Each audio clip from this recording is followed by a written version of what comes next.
Hello guys, तो कैसे हैं आप सभी लोग। स्वागत है आप सभी का लूसीफर एक्सप्लेन चैनल में। तो गाइस, ये इस सीरीज का लास्ट पार्ट होने वाला है क्योंकि इस सीरीज के चैप्टर्स खत्म हो चुके हैं और अब धीरे धीरे इसके चैप्टर्स आएंगे। और जैसे इसके 4-5 चैप्टर हो जाते हैं मैं इसका नया पार्ट डाल दूंगा और कल से एक नई सीरीज स्टार्ट होगी, तो आप लोग ऐसे ही उसको भी सपोर्ट दिखाना। तो चलिए स्टार्ट करते हैं। लास्ट एपिसोड में अपन सभी ने देखा था ड्यूक स्टार भी क्रूअल हार्ट को बोलती है, क्रूअल हार्ट फटाफट चलो नहीं तो हम मीटिंग के लिए लेट हो जाएंगे। और क्रूअल हार्ट सोच रहा था मुझे कैसे भी करके इस बात को छुपाना होगा कि डियोन हार्ट जानता है कि इन सबके पीछे ड्यूक स्टार भी है, क्योंकि अगर उनको पता चल गया तो वो मुझे बोलेंगे मुझे डियोन हार्ट को मारना होगा।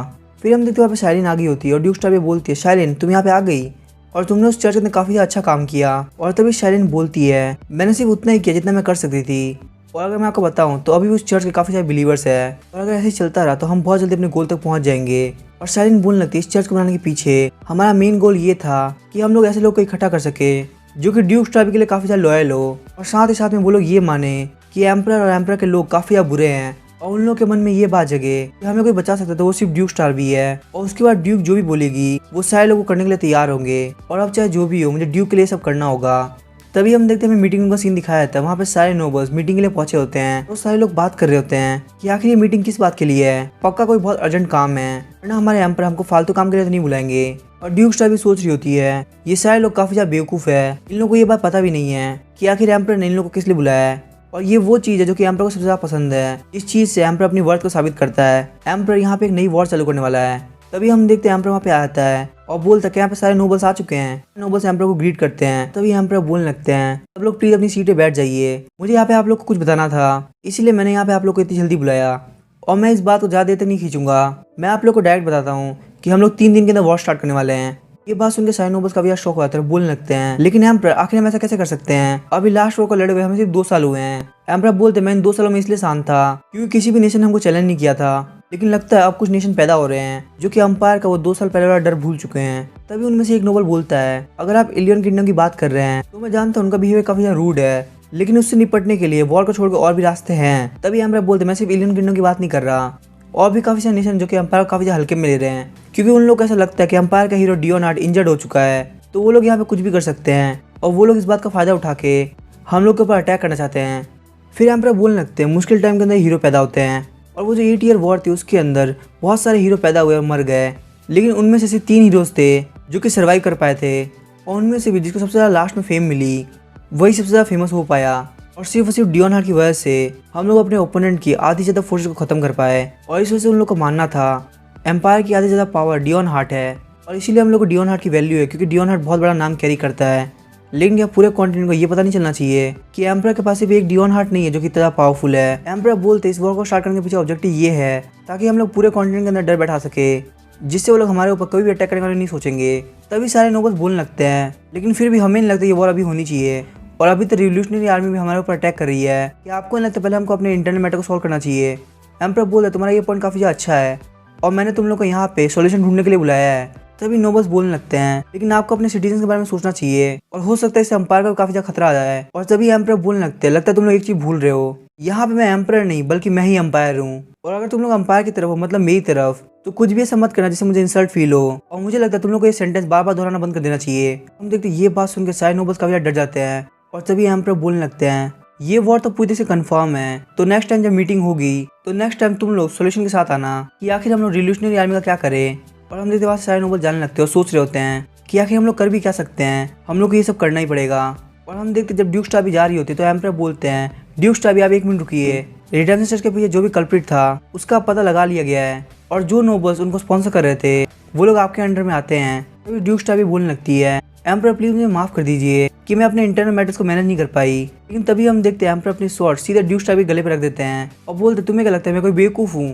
तभी ड्यूक स्टार भी बोलती है नहीं एम्पर आप क्या बोल रहे हैं। फिर एम्पर बोलने लगते हैं एम्पायर के अंदर बहुत सारे रूमर फेमस हो रहे हैं जैसे कि एम्पर काफी ज्यादा बुरा है और सिर्फ ड्यूक स्टार भी जो हमें बचा सकती है। तभी ड्यूक स्टार भी बोलने लगती है एम्पर क्या आपको लगता है ये इग्नोर करने लायक है, लोग तो यहाँ पे कुछ भी बोलते हैं। तभी एम्पर बोलने लगते हैं नहीं लोग बिल्कुल गलत बोल रहे हैं, अगर उन लोगों को लगता है कि मैं सिर्फ बुरा हूँ तो बिल्कुल गलत है क्योंकि मैं एक डिजास्टर हूँ। और ड्यूक स्टार भी सोच रहे थे नहीं एम्पर आप बिल्कुल भी एक डिजास्टर नहीं है। और हम देखते हैं एम्पर के शॉट से ड्यूक स्टार के गले पे एक छोटा सा कट लग गया होता है, और ड्यूक स्टार बोलती है एम्पर आप मुझे मार नहीं सकते। ड्यूक स्टार भी सोच रही होती है अगर हम बात करें एक डिजास्टर की तो किसी को भी मारने से पहले नहीं सोचता, पर एम्पर को पता है कि आपको किसको मारना है किसको नहीं। और तभी हम देखते हैं एम्पर बोलने लगता है ड्यूक स्टार भी अब एक चीज भूल रही हो, मैं ऑलरेडी एक ड्यूक को खत्म कर चुका हूँ और जो एक और ड्यूक बची है मैं उसको भी खत्म करने से पहले एक बार नहीं सोचूंगा। ड्यूक स्टार भी बोलने लगती है मुझे पता है एम्पर आप नहीं सोचेंगे, लेकिन फिर भी मुझे लगता है कि आप मुझे नहीं मार सकते, क्योंकि अगर सारे नोबल्स ने मना कर दिया तो आप इस वॉर का खर्चा नहीं उठा पाएंगे। अभी एम्पर बोलते तुम मुझे बुरा बोलती हो, पर मुझे लगता है मुझसे बुरा यहाँ पे कोई प्रेजेंट है, और वो अपनी स्वॉर्ड हटा लेते हैं। ड्यूक स्टार भी सोच रही होती है एम्पर मैं धीरे धीरे करके ऐसा वक्त लेके आ जाऊंगी कि जल्दी आपकी पोजीशन मेरी होगी। और ड्यूक स्टार भी वहाँ जाते हुए सोच रही होती है अगर मुझे इस कमीने एम्पर को खत्म करना है तो सबसे पहले मुझे एम्पर के वफादार कुत्ते को खत्म करना होगा, जिसके लिए मुझे तैयारी अभी से स्टार्ट करनी होगी। फिर सीन चेंज होता है और हमें डीमन हेड की तरफ दिखाया जाता है जिसके पास क्राउन प्रिंस आए होते हैं और वो बोलते हैं तो डियोन हार्ट तुम डीमन रियल्म के अंदर जा रहे हो, क्यों मैंने सही कहा ना। हम देखते डीमन हेड सोच रहा होता है आखिर क्राउन प्रिंस को इन सब के बारे में कैसे पता। और डीमन हेड का फेस देख के क्राउन प्रिंस बोलते हैं तुम्हें बिल्कुल भी टेंशन लेने की जरूरत नहीं, मैं फ्यूचर एम्परर हूँ तो तुम्हें क्या लगता है मुझे इस बारे में पता नहीं होगा, और मुझे पता है कभी भी कुछ भी हो सकता है, इसलिए मैं एम्परर बनने के लिए फुली प्रिपेयर हूँ। और डीमन हेड सोचता है लगता है एम्परर क्राउन प्रिंस के साथ सारे सीक्रेट शेयर कर रहे हैं। फिर क्राउन प्रिंस बोलने लगते हैं जैसा कि तुम्हें पता है एम्परर ने तुम्हें डीमन रियल्म में जाने के लिए बोला है ताकि तुम डीमंस को हमारे ऊपर अटैक करने से रोक सको, लेकिन अगर ऐसा नहीं होता तो चाहे जो भी हो जाए तुम्हें वहाँ से वापस लौटना होगा। और डीमन हेड बोलता है ठीक है क्राउन प्रिंस मैं इस बात को ध्यान रखूंगा। क्राउन प्रिंस वहाँ जाने लगता है और बोलते हैं डीमन हेड मुझे तुमसे मिलकर काफी ज्यादा खुशी हुई। तभी हम देखते हैं क्राउन प्रिंस जाते हुए सोच रहे होते हैं जो डियोन हार्ट है वो एम्पायर का हीरो है, साथ ही में डीमन रियलम का जीरो का कमांडर भी। और क्या होगा जब डीमन रियलम डियोन हार्ट को कुछ ऐसा ऑफर कर दे जो कि ह्यूमन रियलम नहीं दे पा रहा है, तो मुझे नहीं पता कि मेरे अंकल क्या सोचते हैं, लेकिन डियोन हार्ट के धोखे के लिए हमें तैयार रहना चाहिए। हालांकि वो जब तक हमारी तरफ है मैं उसका हमेशा फ्रेंड बन के रहूंगा, और मुझे उससे पहले कुछ ना कुछ ऐसा करना होगा जिससे डियोन हार्ट हमेशा हमारी तरफ रहे। और तभी वहाँ पे उसकी सिस्टर आती है, बोलती है आखिर काउंट हार्ट की मीटिंग कैसी रही। और तभी क्राउन प्रिंस बोलने लगता है मैं वहाँ पे बस कुछ इंपॉर्टेंट डिस्कस करने गया था, और मुझे एक बात आखिर तुम क्राउन प्रिंसेस क्यों नहीं बन जाती। और प्रिंसेस बोलती है मुझे वो पोजीशन बिल्कुल पसंद नहीं, आप लोग इसको ध्यान रखो। और फिर क्राउन प्रिंस बोलने लगते हैं एल्थिया अंकल और मेरे बाद तुम ही हो जो कि यहाँ की एम्प्रेस बन सकती हो। और तभी प्रिंसेस बोलने लगती है लेकिन मुझे लगता है अब इसके बारे में सोचने की कोई जरूरत नहीं है, और मैं समझ सकती हूँ आप ऐसा क्यों बोल रहे हैं, क्योंकि मैंने एम्परर को रिवोल्यूशनरी आर्मी और वॉर के बारे में बात करते हुए सुना।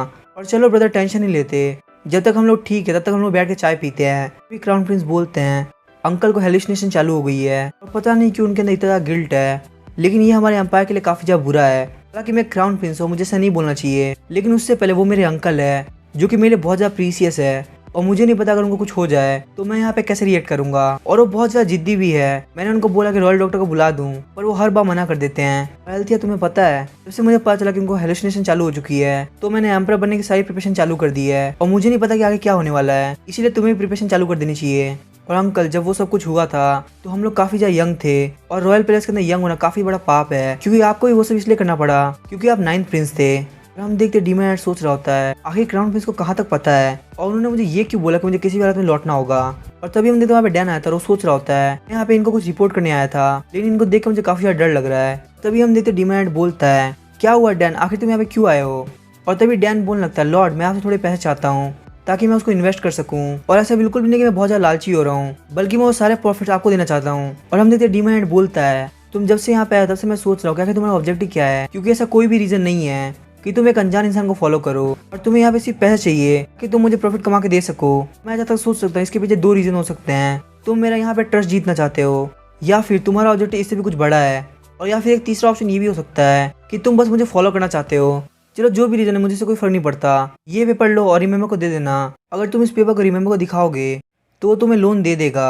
और हाँ मैं तुम्हें बता दूं तुम्हारे दिमाग में जो भी चलोगे इससे कोई फर्क नहीं पड़ता, बस तुम मेरे रास्ते में मत आना। फिर हम देखते हैं हमें नाइट का सीन दिखाया जाता है, डीमन रियलम की तरफ निकल रहा होता है, और रिमेम्बर बोलता है मैंने सारी जरूरी चीजें रख दी है। फिर डीमन हेड बोलने लगता है मैं ऐसे काफी दिनों तक दूर रहूंगा, तो इसलिए रिमेम्बर तुम इन सारी चीजों का ध्यान रख लेना। लेकिन तभी हम देखते हैं वहाँ पे घोस्ट नाइट आने लगता है और बोलते हैं कैप्टन आखिर आप हमें छोड़ के किसी मिशन में कैसे जा सकते हैं, और कम से कम आपको हमें बाय बोलना चाहिए था। तभी रिमेम्बर बोलने लगता है कि काउंट हार्ट लगता है आप पकड़े गए, और फिर डीमन हेड वहाँ से भाग जाता है और बोलता है कि रिमेम्बर प्लीज तुम इनका ध्यान रख लेना। फिर हम देखते रिमेम्बर बोल रहा होता है कि काउंट हार्ट आप हमेशा मेरे लिए बहुत बड़ी मुसीबत खड़ी कर देते हैं, लेकिन हम देखते थोड़ी देर के अंदर रिमेम्बर उन सारे घोस्ट नाइट को रोक लेता है। और तभी लिया ने पीछे पीछे आती है और बोलती है बटलर प्लीज हमें माफ कर दीजिए। और तभी हम देखते घोस्ट नाइट के बंदे बोल रहे होते हैं कैप्टन कम से कम आपको ये इंश्योर करना चाहिए था कि हमें उस एम्परर के पास ना भेजा जाए, क्योंकि वो एम्परर काफी ज्यादा डरावना है। फिर हम देखते लिया ने उनको वहां जाने के लिए बोलती है, और तभी हमें वहाँ पे रिवोल्यूशनरी आर्मी का साइन दिखाया जाता है, और जब रिमेम्बर उस तरफ देखता है तो वहाँ पे कोई भी नहीं होता।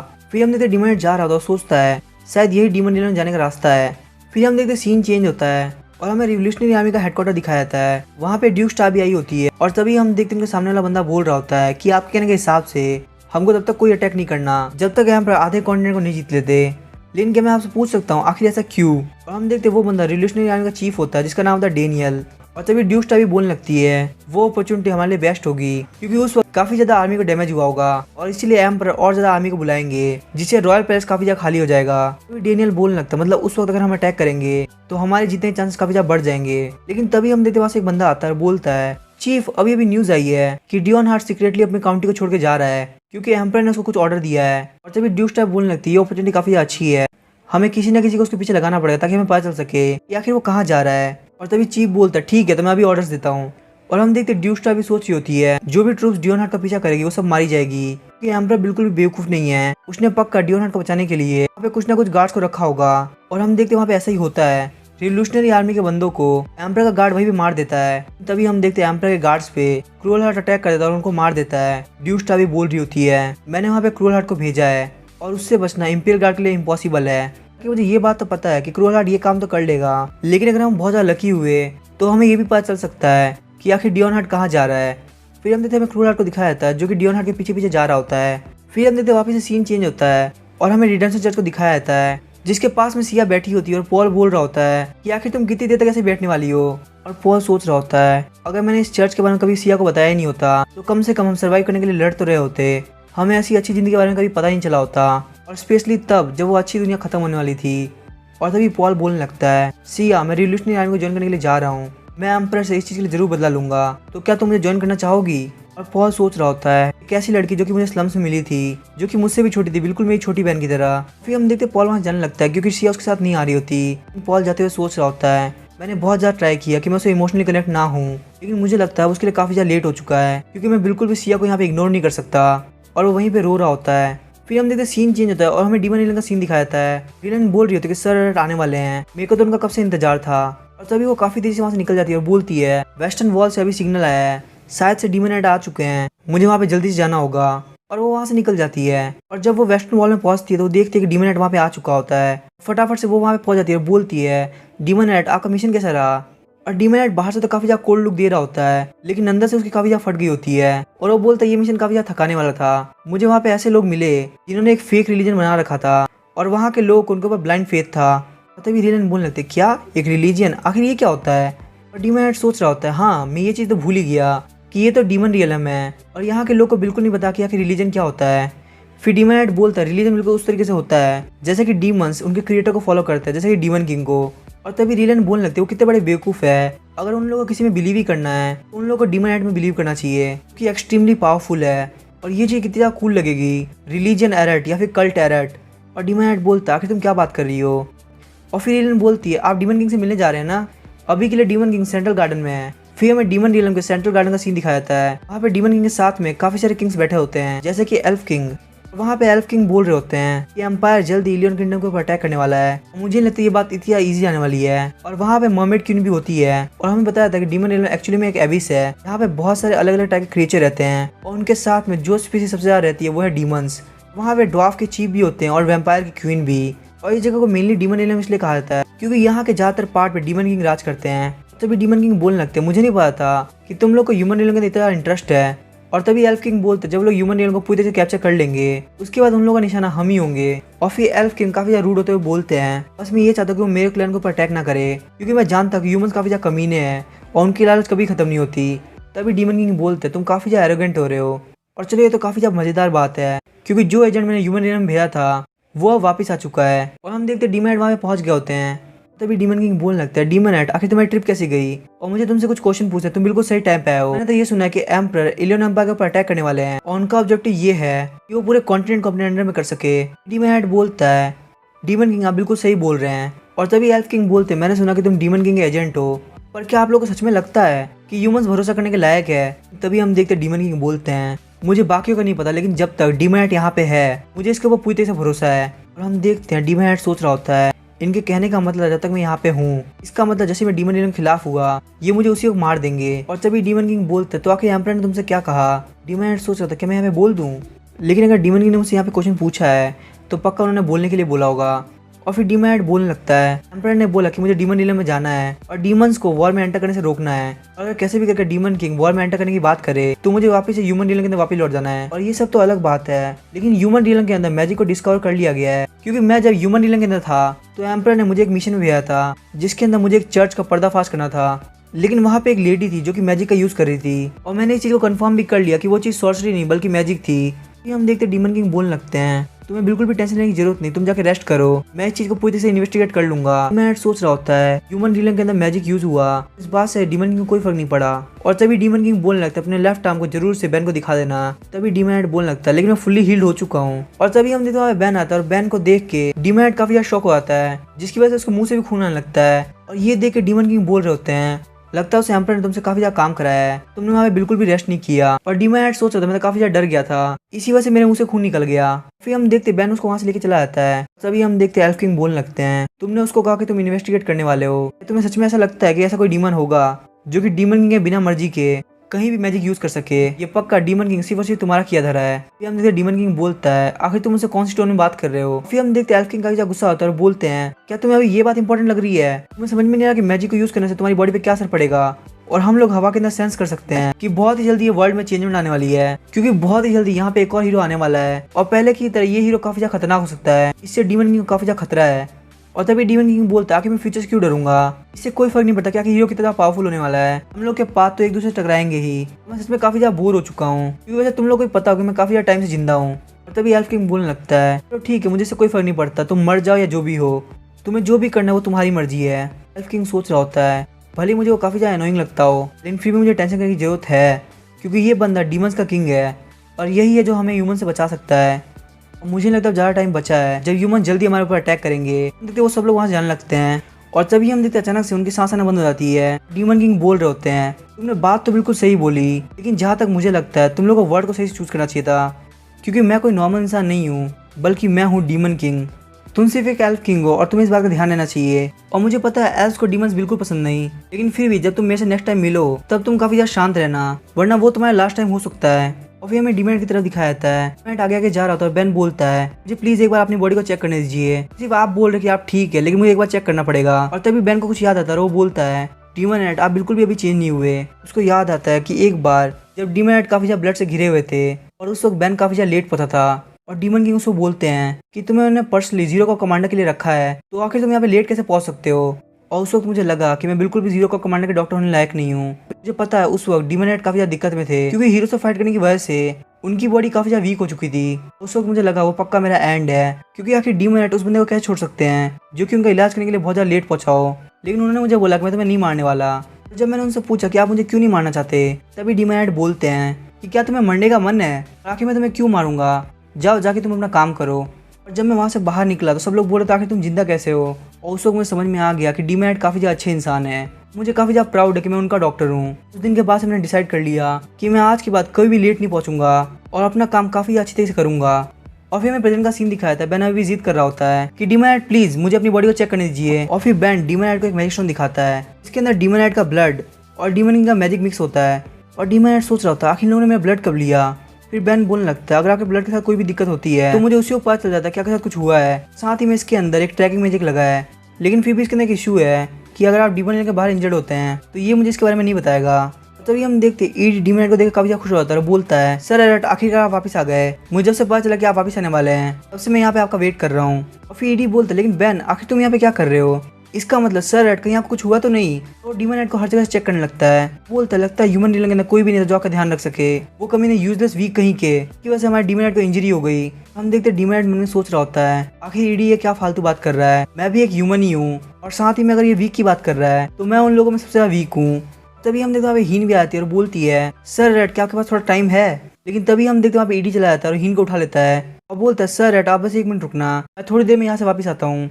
और डीमन हेड सोच रहा होता है, आखिर ये इतनी अचानक से गुस्सा कैसे हो गया, सच में डीमन रिलम काफी ज्यादा डरावना है, आखिर तुम जैसे लो क्लास डीमन की हिम्मत कैसे हुई सर रेड से बात करने की, क्या तुम्हारा दिमाग खराब हो चुका है। तभी हीन बोलने लगती है, लेकिन सर रेड को गार्डन काफी ज्यादा पसंद है, इस गार्डन की मैं देखभाल करती हूँ।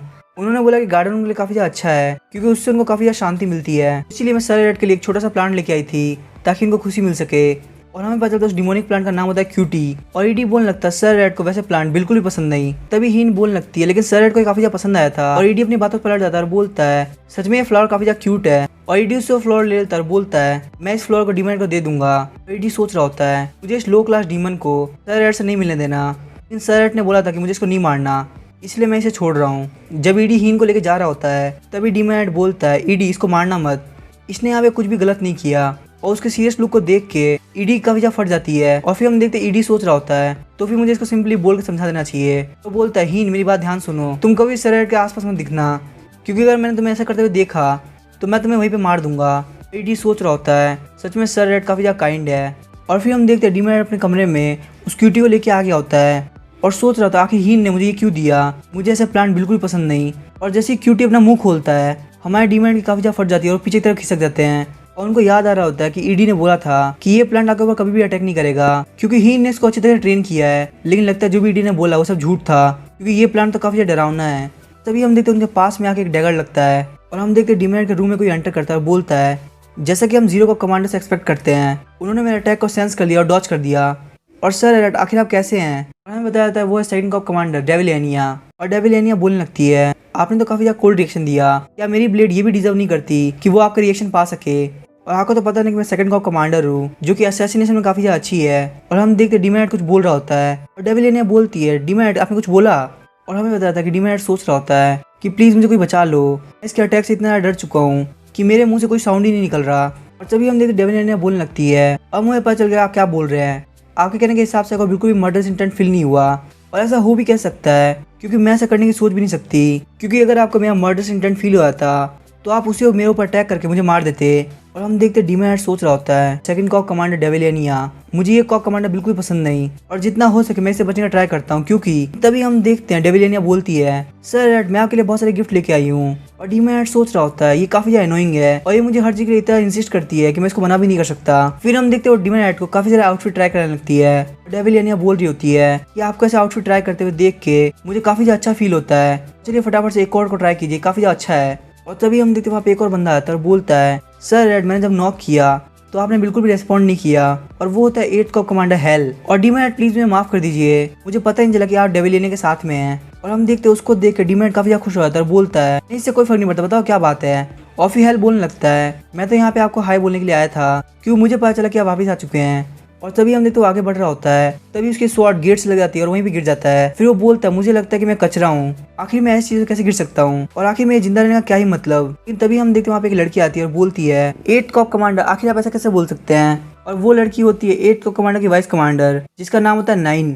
और डीमैट सोच रहा होता है आखिर हेल यहाँ पे कर क्या रहा है, क्या ये यहाँ पे कोई जोक मारने का ट्राई कर रहा है। और तभी डेविलियनिया वहाँ जाने लगती है और बोलती है मुझे लगता है कि हमको आउटफिट बाद में ट्राई करना चाहिए, अभी के लिए मैं यहाँ से जाती हूँ। और वैसे 8 कॉप कमांडर मुझे आपको यहाँ पे कुछ बताना था, यहाँ पे मैंने सिटी के अंदर एक बंदे को देखा जो कि डीमैट के बारे में कुछ गलत बोल रहा था, क्या आपको ये लगता है कि आपको यहाँ पे रहना चाहिए। और हम देखते हेल वहीं से गायब हो जाता है और 9 बोलने लगती है डेविलियनिया आप काफी ज्यादा रूड है, इन्होंने बहुत मुश्किल से 0 कॉप कमांडर को हाई बोलने के लिए आए थे, आपने इनको यहाँ से भगा दिया।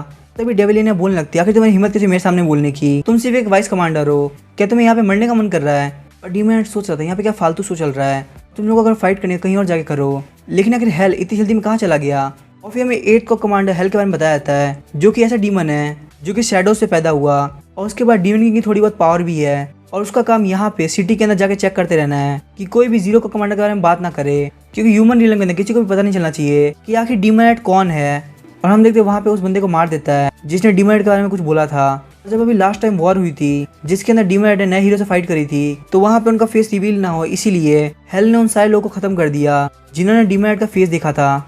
और इसीलिए अभी तक एम्पायर के ट्रूप्स या फिर ह्यूमन रियलम में से किसी ने भी डीमैट को नहीं देख पाया, क्योंकि हेल उन सबको खत्म कर देता था। तभी हम देखते हेल वहाँ पे वापस आ जाता है, तभी हेल बोलता है वहाँ पे ज्यादा काम नहीं था इसलिए मैं जल्दी आ गया। और तभी 9 बोलती है आप अपना काम काफी अच्छे तरीके से करते हैं, आपके काम की वजह से सर रेड की काफी ज्यादा हेल्प होती है। फिर हेल बोलता है इसका मतलब मैं सर रेड को ग्रीट करने लायक हूँ। और तभी 9 बोलती है हाँ बिल्कुल, मुझे लगता है सर रेड आपका वेट कर रहे होंगे। इस बात से हेल काफी ज्यादा खुश हो जाता है। और तभी हम देखते हैं हेल डीमैट के कमरे में आता है, डीमैट उसको देख के काफी ज्यादा डर जाते हैं जिसकी वजह से उनके नाक में से खून आने लगता है। और तभी हम देखते डीमैट के कमरे में बेन पहुंच जाता है और बोलता है मैंने ये सेंस किया कि आपका अभी ब्लड निकला। तभी हम देखते हेल बोलने लगता है क्या ये मेरी वजह से हुआ है, मुझे लगता है मेरी लाइफ का कोई मतलब नहीं है, मुझे अपनी लाइफ को यहीं पे खत्म कर लेना चाहिए। और तभी डीमैट बोल लगता है नहीं तुम्हें यहाँ पे मरने की जरूरत नहीं है। डीमैट उन्हें सोच रहा होता है अगर ये यहाँ पे मर गया तो मुझे नहीं पता कि वाइस कमांडर मेरे साथ क्या करेगी। तभी हम देखते हैं हल्का काफी खुश होता है और बोलता है अगर डीमैट मेरे को देख के खुश है इसका मतलब मैं अपना काम काफी अच्छे से कर रहा हूँ। और तभी डीमैट बोलने लगता है हाँ तुमने बिल्कुल सही सुना, तुम्हारे काम से मैं काफी ज्यादा खुश हूँ और मुझे लगता है तुमने काफी ज्यादा काम कर लिया है, तुम्हें थोड़ा रेस्ट भी करना चाहिए। और हम देखते हेल सोच रहा होता है डीमैट के पीसफुल अपीयरेंस के साथ जो उनका डेंजरस ऑरा है, ये जो एटीट्यूड है वो सिर्फ उसी के पास आ सकता है जो अपनी पूरी लाइफ बहुत ज्यादा स्ट्रांग रहा हो। और मुझे अगर डीमैट से कुछ भी सीखने को मिले तो मेरे लिए काफी ज्यादा अच्छा रहेगा। क्या मैं इनके पास वापस कभी आऊँ ताकि ये मुझे कुछ सिखा सके। फिर हम देखते हैं बैन और वो दोनों वहाँ चले आते हैं। डीमैट सोच रहा होता है डीमंस काफी ज्यादा डेंजरस है, एक ह्यूमन को ह्यूमन रियल में रहना चाहिए और क्योंकि एम्परर ने मुझे मेरा काम करने के लिए बोला है तो मुझे क्या मेरी ड्यूटी को कंप्लीट करना चाहिए। और अगर मुझे यहाँ पे कुछ पता करना है तो सबसे पहले मुझे इन्फॉर्मेशन इकट्ठा करनी होगी। और वो जैसे डीमन लेन की लाइब्रेरी में एंटर करता है पहले लोग उसको झुक के ग्रीट करते हैं और तभी उसे वहाँ पे एक बुक दिखती है और वो बुक एम्पायर की एनालिसिस होती है जिसके अंदर करंट हीरोज के बारे में लिखा होता है और इसकी ऑथर डेविलियनिया होती है। सबसे पहले उसके अंदर फर्स्ट हीरो जनरल नेमेसिस के बारे में लिखा होता है जिन्होंने 8 ईयर वॉर के अंदर काफी अच्छा परफॉर्म किया था और उस बैटलफील्ड के अंदर सुप्रीम कमांडर थे। जो वहाँ पे सेकंड हीरो था उसका नाम था स्टिग्मा प्रीमिरो, इसने वहाँ पे बारबेरियंस को खत्म किया था और साथ ही में इसके पास इंक्रेडिबल स्ट्रेंथ है और इसको भी एक जगह मार्किस बना दिया गया। और हम देखते वहाँ पे थर्ड हीरो का नाम लिखा होता है जिसका नाम था डियोन हार्ट और वहाँ पे डियोन हार्ट की फोटो नहीं होती और ना ही कोई इन्फॉर्मेशन होती है। और उसके बाद हमें फोर्थ हीरो को दिखाया जाता है जिसका नाम होता है क्रूअल हार्ट जो कि डियोन हार्ट का ब्रदर होता है और ड्यूक ने उसको अपॉइंट कर रखा होता है एम्परर के खिलाफ। लेकिन डीमैट जैसे क्रूअल हार्ट की फोटो देखते हैं वो काफी ज्यादा गुस्सा होता है और फिर उस बुक को रख देता है। उसको उसके पास में एक और बुक दिखती है, उस बुक के अंदर लिखा होता है वॉरियर जो कि डीमन किंग को मारने के लिए पैदा होता है। उनका talent, strength, intelligence, life span सब ह्यूमन से बहुत ज्यादा होता है। और फिर हमें हीरो के बारे में बताया जाता है जिनके पास वॉरियर की पावर आती है पर हीरोज वॉरियर जितने पावरफुल नहीं होते लेकिन उनकी एबिलिटीज नॉर्मल ह्यूमन से काफी ज्यादा होती है। और तभी वो कुछ देख के काफी ज्यादा शॉक हो जाता है और सोचता है यहाँ पे डीमन किंग के बारे में कुछ लिखा हुआ है, ये चीज काफी ज्यादा इन्फॉर्मेटिव हो सकती है। और तभी हम देखते डीमैट के पीछे डीमन किंग आते हैं और बोलते डीमैट आखिर तुम यहाँ पे क्या कर रहे हो। और डीमैट काफी ज्यादा डर जाता है, उसके हाथ से वो बुक भी छूट जाती है। उस बुक के अंदर लिखा होता है अगर इस वर्ल्ड के अंदर डीमन किंग और वॉरियर दोनों एग्जिस्ट करते हैं इसका मतलब अभी ये वर्ल्ड पूरी तरह रेडी नहीं हुआ। और तभी डीमैट बोलता है डीमन किंग आखिर आप यहाँ पे क्या कर रहे हैं। और तभी हम देखते हैं डीमन किंग उसके हाथ से बुक ले लेते हैं और बोलते मैं यहाँ पे ये बुक लेने आया था और डीमैट प्लीज मुझे माफ कर देना कि मैंने तुमसे वो बुक ले ली जो तुम पढ़ रहे हो और अब मैं यहाँ से जा रहा हूँ तो तुम जो यहाँ पे कर रहे थे वो कर सकते हो, कोई बात नहीं। और डीमैट सोच रहा होता है क्या डीमन किंग को ये पता चल गया कि मैं यहाँ पे इन्फॉर्मेशन इकट्ठा करने की ट्राई कर रहा था। नहीं मुझे नहीं लगता ऐसा हुआ होगा, वो शायद मुझे सच में बोल रहे हैं कि मैं दूसरी बुक पढ़ सकता हूँ। लेकिन हम देखते हैं डीमैट को वहाँ पे कोई भी बुक नहीं मिलती और वो वापस जाने लगता है। और तभी हम देखते हैं वहाँ पे 2 मिनट बात कर रही होती है कि आखिर अचानक यहाँ पे पार्टी क्यों हो रही है, शायद से फिफ्थ को कमांडर के आने की वजह से हो रहा होगा।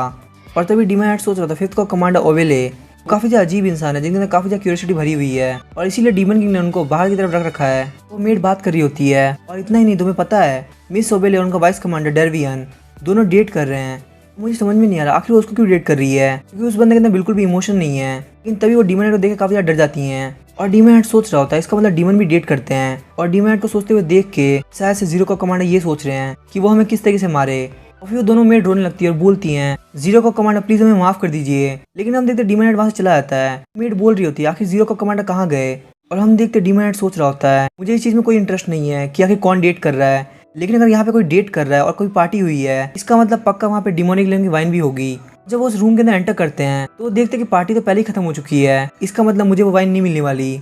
लेकिन ये वाइन तो बिल्कुल भी डिमोनिक लेन की नहीं लग रही, ऐसा लगता है शायद इसको ह्यूमन लेन से मंगाया गया है। और तभी हम देखते हैं वहाँ पे कुछ सोल्जर आते हैं और जब वो डीमोनेट के हाथ में वाइन की बोतल देखते हैं तो वो काफी ज्यादा डर जाते हैं और बोलते हैं जीरो का कमांडर क्या आपने इस पूरी बोतल को पी लिया।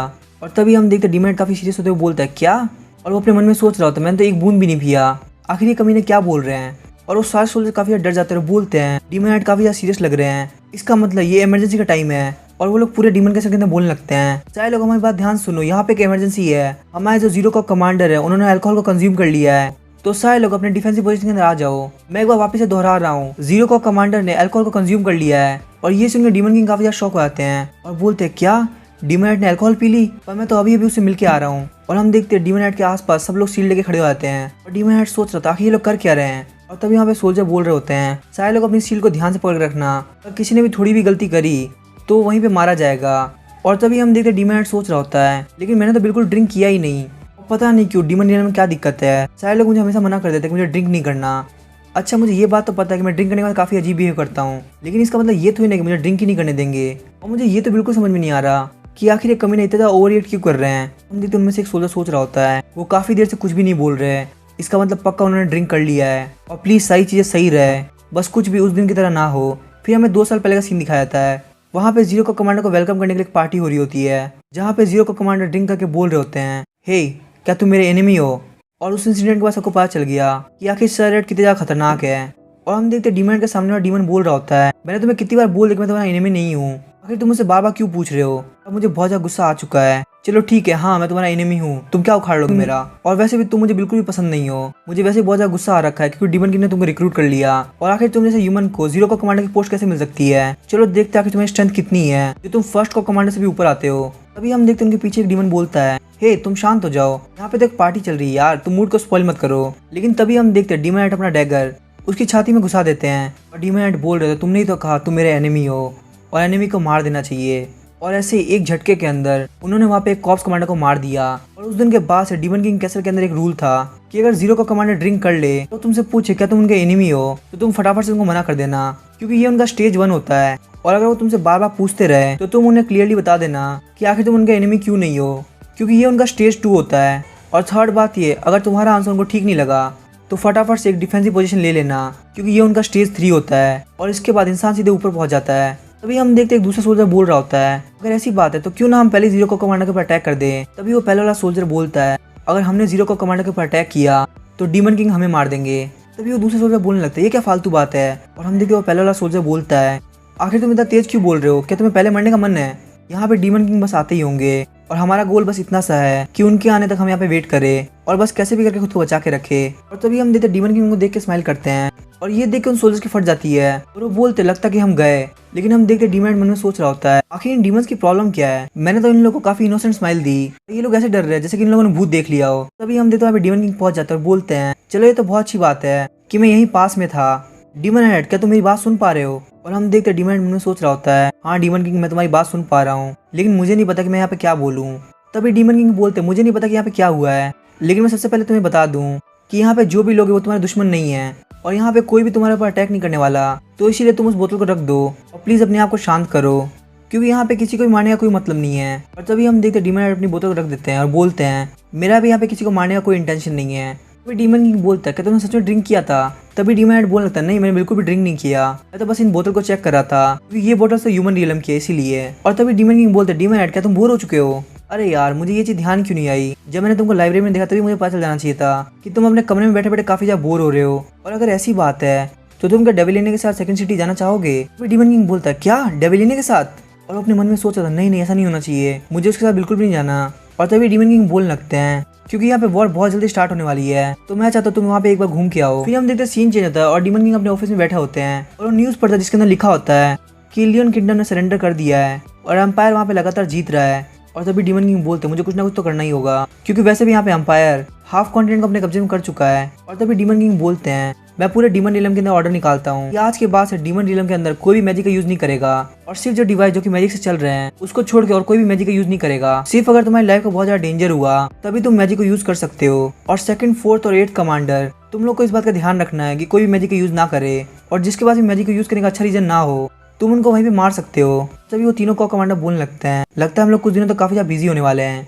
और डीमन किंग बोल रहे होते हैं, मैं नॉर्मली वॉरियर के आने पे ज्यादा टेंस नहीं होता, पर अभी की कहानी काफी ज्यादा अलग है, क्योंकि यहाँ पे ऑलरेडी एक वॉर चल रही है। अभी के लिए हमारे लिए सबसे बढ़िया ये रहेगा कि यहाँ पे वॉरियर अपेयर ना हो, लेकिन जो भी हो किसी को नहीं पता कि यहाँ पे क्या होने वाला है, क्योंकि अगर एक टाइफून आ रहा है तो कोई भी उसको रोक नहीं सकता है। और हम देखते एल्फ किंग सोच रहे होते हैं, डीमन किंग ने एक झटके के अंदर मैजिक के यूज को बंद कर दिया, लेकिन मुझे लगता है काफी ज्यादा लेट हो चुका है। डीमन किंग अब वॉरियर बहुत जल्दी अपेयर होने वाला है और जैसे ही वॉरियर एंटर करेगा वो टाइम डीमन किंग के लिए सबसे ज्यादा बेकार होगा, क्योंकि मुझे लगता है एंड में जाकर सिर्फ डेथ मिलेगी। फिर हमने सीन चेंज होता है और हमें एम्पर की तरफ दिखाया जाता है। एम्पर का कोई बोल रहा होता है, एम्पर वॉर को कंटिन्यू करने में काफी ज्यादा दिक्कत हो रही है।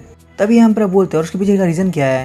और हम देखते वो बंदा बोलने लगता है, मैं जहाँ तक सोच रहा हूँ सारे नेशन सरेंडर कर रहे हैं, आप उनके सिटीजन को जिंदा रहने दे रहे हैं, साथ ही में आपने नोबल्स को भी कुछ नहीं किया।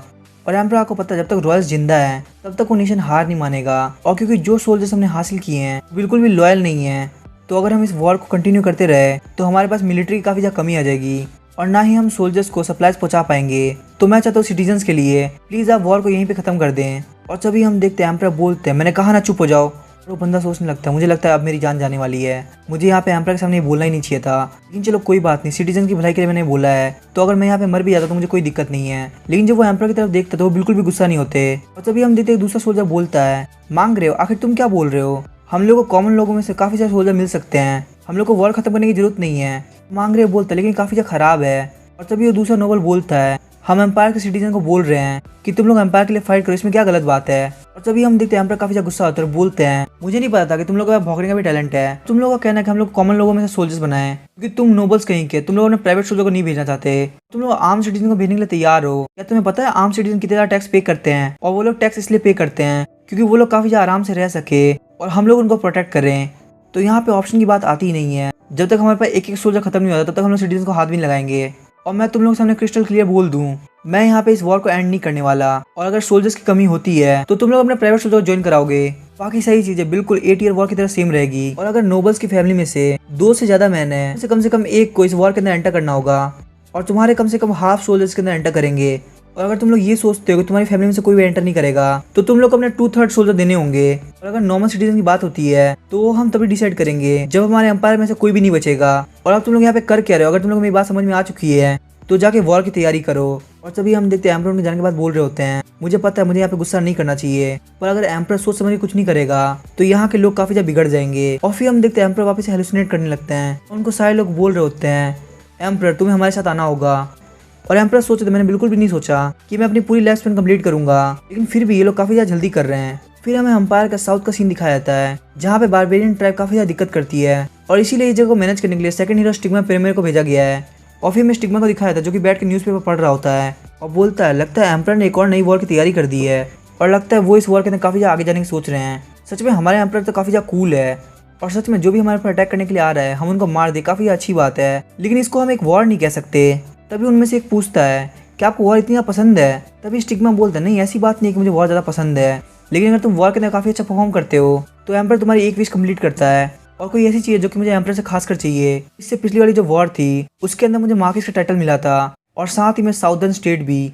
उस वॉर के अंदर मुझे काफ़ी ज़्यादा जेम्स और गोल्ड मिले थे, और सच में उस वक्त मैं काफ़ी ज़्यादा सेटिस्फाइड था। लेकिन जब मुझे पता चला कि डियोन हार्ट ने क्या मांगा है तो मैं काफ़ी ज़्यादा शॉक हो गया, क्योंकि उसने बोला कि वो अपनी फैमिली को ख़त्म करना चाहता है। और उस चीज़ से मुझे काफ़ी ज़्यादा बुरा लगा कि मैंने क्या मांग लिया। मैं भी बिल्कुल यही विश मांगना चाहता था, पर मैंने आखिर ऐसा क्यों नहीं किया। और आखिर मुझे एक बात बताओ, मेरा जूनियर इस वॉर को कब ज्वाइन कर रहा है? और तभी वो बंदा बोलने लगता है, अगर आप सर डियोन हार्ट की बात कर रहे हैं तो ये तो पक्का कि वो इस वॉर को ज्वाइन करेंगे, लेकिन हो सकता है कि वो थोड़ा लेट हो जाए।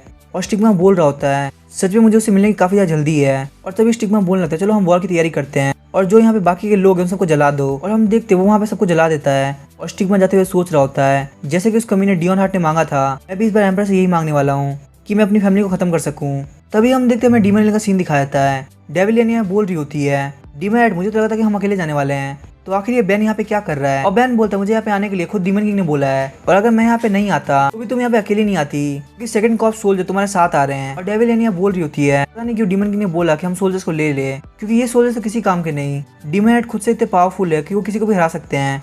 और हम देखते डीमन सोच रहा होता है, आखिर ये लोग क्या फालतू बातें कर रहे हैं, मैं कब से इतना पावरफुल हो गया, और आखिर यहाँ पे इतनी सारी ट्रूप क्यों जा रही है, क्या ये जगह बहुत ज़्यादा खतरनाक है? और मुझे डीमन किंग काफ़ी ज़्यादा टेंस लग रहे थे। और अगर सोचा जाए तो रिलन ने आते वक्त एक डिफेंसिव नेकलेस दिया, यहाँ तक कि ईडी ने भी मुझे एक आर्मर पहना दिया। कहीं ऐसा तो नहीं कि हम जहाँ जा रहे हो जगह काफी ज्यादा खतरनाक हो और ये लोग मुझे इसलिए भेज रहे हो ताकि मैं वॉर के लिए वार्म अप कर सकूं। और तभी हम देखते वो कार्ट हिलने लगती है और डीमैट सोचता था कि यहाँ पे हो क्या रहा है। और जब वो लोग बाहर की तरफ देखते तो मॉन्स्टर ने उनके ऊपर अटैक कर दिया होता है और वहाँ पे सारी ट्रूप्स फाइट करने लगती है। तभी हम देखते सेकंड कॉर्प ट्रूप्स उन सारे मॉन्स्टर के ऊपर अटैक कर देते हैं। और तभी सेकंड कॉर्प कमांडर डेविलियन बोलती है, जैसे कि हमने सोचा था यहाँ पे मॉन्स्टर आने ही थे। और ये सुनकर डीमैट काफी ज्यादा शॉक हो जाता है, बोलता है क्या इसका मतलब डीमन किंग ने मुझे जानबूझ के फंसाया है, और वैसे भी मुझे यहाँ पे क्यों भेजा गया है, क्योंकि डिमोनिक मॉन्स्टर डीमन किंग की रिस्पांसिबिलिटी है और ये उनकी जिम्मेदारी है कि वो किसी की टेरिटरी में ना घुसे। और डीमन किंग ने मुझे बेवकूफ बना के अपना काम मुझे थमा दिया। और तभी डेविलियन बोलती है, मैं पहले बैटल को ज्वाइन करती हूँ, आप अपना टाइम लीजिए और आराम से फाइट को ज्वाइन कीजिएगा। और डीमन सोचता था नहीं मैं इस फाइट को ज्वाइन नहीं करूंगा। तभी हम देखते हैं बैंड डीमन को बुलाता है और वो बोलता है, सर रेड क्या बात फाइट नहीं करने वाले। और ये सुनकर डीमन काफी ज्यादा शॉक हो जाता है और डीमन सोच रहा होता है कहीं बैंड को पता नहीं चल गया कि मैं यहाँ पे फाइट को टालने का ट्राई कर रहा हूँ। और अगर देखा जाए तो मैं हमेशा फाइट को टाल देता हूँ, चाहे वो हीरो से फाइट करने की बात हो फिर जो उससे पहले वाला मिशन था उसमें।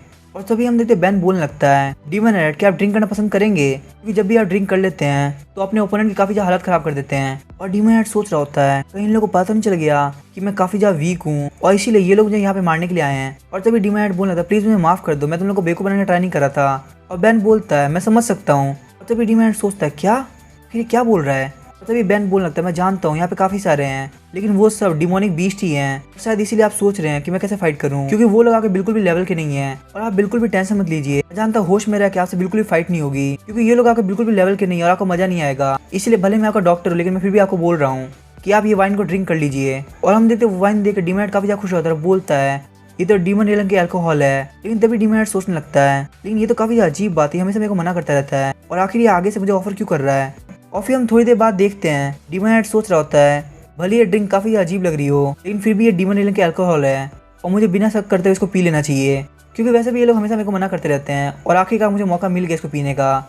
और हम देखते हैं डीमन हेड वहाँ बैठ के पीने लगता है। बेन सोच रहा होता है, डीमन हेड प्लीज मुझे माफ कर दीजिए, क्योंकि मैंने ये खुद से नहीं किया, मुझे डीमन किंग ने बोला था। और उसको याद आ रहा होता है, डीमन किंग बोलते हैं अगर डीमन हेड फाइट करने से पहले सोचे तुम उसको फटाफट से अल्कोहल पिला देना, क्योंकि वो काफी ज्यादा मूड पे फाइट करने वाला है। और अगर उसको लगे कि वो काफी ज्यादा कमजोर मॉन्स्टर है तो वो उनसे फाइट नहीं करेगा। पर जब भी वो ड्रिंक कर लेता है तो उसकी बॉडी अपने आप वर्क करने लगती है और फिर वो फाइटिंग को एंजॉय करने लगता है। और वैसे भी जल्दी वॉर स्टार्ट होने वाली है, तो उससे पहले उसकी बॉडी थोड़ी फ्री हो जाएगी तो हमारे लिए काफी ज्यादा अच्छा रहेगा। बेन सोच रहा था सच में डीमन किंग काफी ज्यादा होशियार है, वो हर एक इंसान को अपनी मैक्सिमम कैपेसिटी यूज करते हैं। और मुझे यहाँ पे काफी ज्यादा बुरा लग रहा है, क्योंकि मैंने यहाँ पे सर को अल्कोहल पिला दी, वो भी तब जब वो काफी ज्यादा बीमार है। और तभी हम देखते हैं डीमन हेड खड़ा होता है और बोलता है, बेन तुमने आज यहाँ पे अपना दिमाग यूज किया और शायद ये इस वजह से हो सकता है कि तुम्हारे पास ज्यादा टाइम बाकी ना हो, क्योंकि वैसे भी एम्परर वॉर के अंदर काफी ज्यादा आगे बढ़ रहा है और यहाँ पे तुम लोग डिमोनिक मॉन्स्टर के पीछे टाइम वेस्ट नहीं करना चाहते। और ऐसा बिल्कुल भी नहीं है कि मैं तुम्हारी अर्जेंसी को नहीं समझ रहा, लेकिन मैं तुमको एक बात बता दूं, क्योंकि तुम मुझे अच्छी तरह समझते हो, इसका मतलब ये नहीं कि तुम मुझे यूज कर सकते हो। और हम बेन बोलने लगता है, सर हेड प्लीज मुझे माफ कर दीजिए। और तभी डीमन हेड बोलने लगता है, क्योंकि तुमने मेरे लिए पास्ट में काफी कुछ किया है, इसलिए मैं इस टाइम तुम्हें माफ कर दे रहा हूँ, लेकिन अगर नेक्स्ट टाइम ऐसा कुछ हुआ तो तुम जानते हो मैं कितना खतरनाक हो सकता हूँ, क्योंकि तुम्हें ये बात ध्यान होनी चाहिए कि तुम किसके पर्सनल डॉक्टर हो। हालांकि मैंने तुमसे शुरुआत से कुछ एक्सपेक्ट नहीं किया था। और तभी हम देखते बेन सोच रहा होता है, सर रेड बिल्कुल ठीक कह रहे हैं, मैं सिर्फ और सिर्फ सर रेड का पर्सनल डॉक्टर हूँ और चाहे डीमन किंग मुझसे कुछ भी बोले मुझे वही करना चाहिए जो कि डीमन रेड के लिए ठीक है। और तभी बेन बोलता है, सर रेड आपकी तरफ एक मॉन्स्टर आ रहा है। और हम देखते डीमन रेड सोच रहा होता है, मैं काफी ज्यादा परेशान हो चुका हूँ खुद को कैसे भी सर्वाइव करने के लिए फाइटिंग करते करते, लेकिन क्योंकि मैं सर्वाइव करना चाहता हूँ इसका मतलब ये नहीं कि यहाँ पे कोई भी मुझे यूज कर लेगा। अगर यहाँ पे मुझे कोई यूज कर सकता है तो वो सिर्फ और सिर्फ मैं हूँ। देखो कब वॉर के अंदर एंटर करना है वो सिर्फ मैं डिसाइड करूंगा। और हम देखते उस मॉन्स्टर के टुकड़े टुकड़े कर देता है। और तभी डीमन हेड बोलता है, बेन फटाफट से डीमन किंग को वीडियो कॉल लगाओ। तभी बेन बोलने लगता है, लेकिन यहाँ पे मैजिक का यूज करना बंद है। और जब वो डीमन हेड के फेस को देखता है तो बोलता है, बस 1 मिनट रुके मैं अभी लगाता हूँ। बेन सोच रहा होता है, मैं अभी दूसरी गलती करते करते बचा हूँ, क्योंकि मैं सर हेड का पर्सनल डॉक्टर हूँ, इसलिए मुझे उनकी बातों को प्रायोरिटी देनी चाहिए। और तभी हम देखते डीमन किंग बोलते हैं, बेन आखिर क्या हुआ, मैंने मैजिक का यूज करने के लिए मना किया है ना। और तभी हम देखते हैं डीमन हेड बोल रहा होता है, हमने जितना एक्सपेक्ट किया था यहाँ पे उससे ज्यादा है। और तभी डीमन किंग बोलते हैं, तुमने बिल्कुल सही कहा, मैंने सोचा था कि यहाँ पे 2 कॉप कमांडर और 1 सोल्जर का ट्रूप काफी होगा, तुम टेंशन मत लो, मैं कुछ ही देर के अंदर फटाफट से रीइंफोर्समेंट भेजता हूँ। तभी डीमन हेड बोलता है, हम तब तक ट्राई करते हैं। और डीमन किंग सोच रहा होता है, लगता है डीमन हेड काफी ज्यादा गुस्से में है। तभी सारे लोग बोलने लगते हैं, डीमन हेड बैटल के अंदर आ चुके हैं, इसका मतलब हम सब लोग बच जाएंगे। और हम देखते डीमन हेड बोल रहा होता है, अगर मैंने फर्स्ट टाइम ही हार मान ली होती तो मैं कभी भी उस 8 ईयर वॉर के अंदर सर्वाइव नहीं किया होता। और उस वॉर में और इस वॉर में सिर्फ इतना ही अंतर है कि यहाँ पे मेरे ओपोनेंट डिमोनिक मॉन्स्टर है। मुझे बस सोचना है और सोचना है कि आखिर मुझे यहाँ पे कैसे सर्वाइव करना है। और वो खचाखच डीमन को काट रहा होता है। और डीमन हेड सोच रहा होता है, सब लोग को लगता है कि मेरी स्पेशलिटी है किल करना, बल्कि ऐसा बिल्कुल भी नहीं है। मैं किसी को भी इतनी बुरी तरह से मारता हूँ ताकि बाकी के ओपोनेंट के मन में बहुत ज्यादा डर भर जाए। यहाँ पे तो डिमोनिक मॉन्स्टर है जो कि पूरे अपने सेंसेस के ऊपर काम करते हैं। इसका मतलब अगर इन लोगों को डर महसूस होगा तो ये लोग अपने आप ही भाग जाएंगे। और शायद से ऐसा हो सकता है कि ये चीज शायद डिमोनिक मॉन्स्टर पे काम ना करे। और अगर ऐसा नहीं होगा तो जो मॉन्स्टर नहीं भागेंगे मैं उसको मार दूंगा। और हम देखते काफी देर मारने के बाद डीमन हेड बोलते हैं, डेविलियनिया हमें यहाँ पे एक ट्रैप लगाना होगा, क्योंकि अगर हमें यहाँ पे सर्वाइव होना है तो हम लोग को ज्यादा से ज्यादा डिमोनिक मॉन्स्टर को मारना होगा।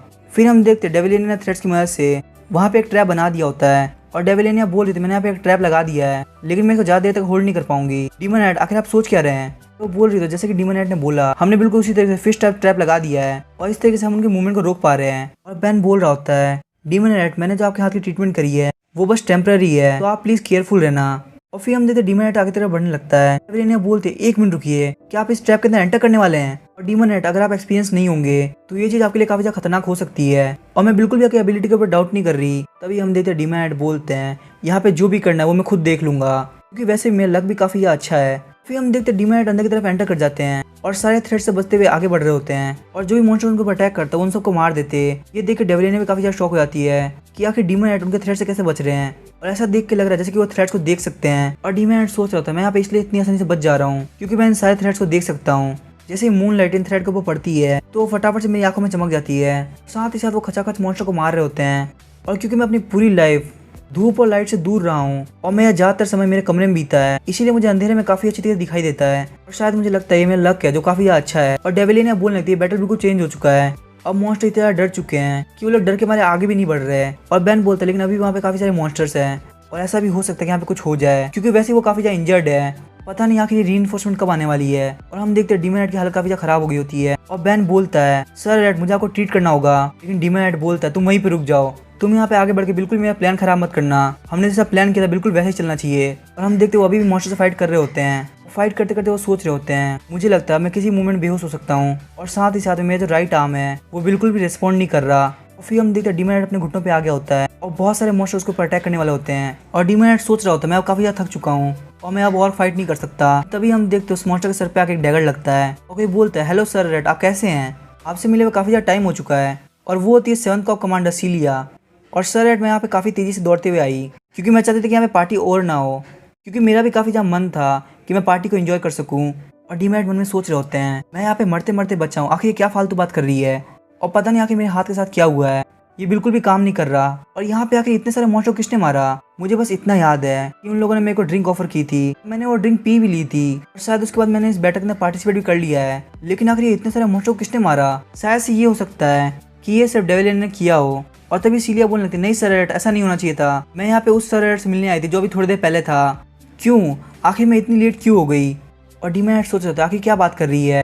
और तभी वो डीमैट के पास एक मॉन्स्टर लेके आती है, बोलती है डीमैट ये देखिए ये रहा एक मॉन्स्टर, अपने डैगर को यूज करते हुए इसको एक पीसफुल मौत दे दीजिए। और डीमैट सोच रहा था ये सारे मॉन्स्टर बिल्कुल पागल है, आखिर मैं इस मॉन्स्टर को क्यों मारूं। और तभी सीलिया बोलने लगता है ऐसा बिल्कुल भी नहीं कि आप डरे हुए हैं, मुझे लगता है शायद आपको इसमें मजा नहीं आ रहा, आप टेंशन मत लीजिए मेरे जो साथी है वो बस कुछ टाइम के अंदर इनको खत्म कर देंगे। और तभी डेविलियन बोलने लगती है चलो ये तो बहुत अच्छी बात है कि डीमन ने यहाँ पे रीइंफोर्समेंट भेज दी, लेकिन सीलिया मुझे एक बात बताओ आखिर तुम डेजर्ट को छोड़ के यहाँ पे कैसे आई। और तभी सीलिया बोलने लगती है मैं वहाँ पे वाइस कमांडर को छोड़ के आई हूँ और क्या आपको लगता है ये बिल्कुल परफेक्ट रीइंफोर्समेंट है। हम देखते 7th कॉप कमांडर के सोल्जर्स काफी खचाखच उनको काट रहे होते हैं। और तभी सीलिया बोलने लगती है क्योंकि अब काम खत्म हो चुका है तो सर रेड क्यों ना, लेकिन तभी हम देखते हैं डीमैट वहाँ पे गिर जाता है और बैन बोलने लगता है सर रेड आपको अपनी बॉडी का ध्यान रखना चाहिए, आप क्यों अपनी बॉडी पे इतना जोर डालते हैं, और मुझे पता है मैंने आपको काफी ज्यादा डिसअपॉइंट किया, लेकिन आप प्लीज मुझे माफ कर दीजिए, मैं वापस ऐसा कभी नहीं करूंगा। और डीमैट सोच रहा था कि मैंने क्या किया, क्या मेरे ऊपर किसी मॉन्स्टर ने अटैक कर दिया जो मैं इतना खून से भरा हुआ हूँ, तो चलो ठीक है मुझे लगता है मुझे जाके रेस्ट करना चाहिए। और बैन उसको लेके जाने लगता है,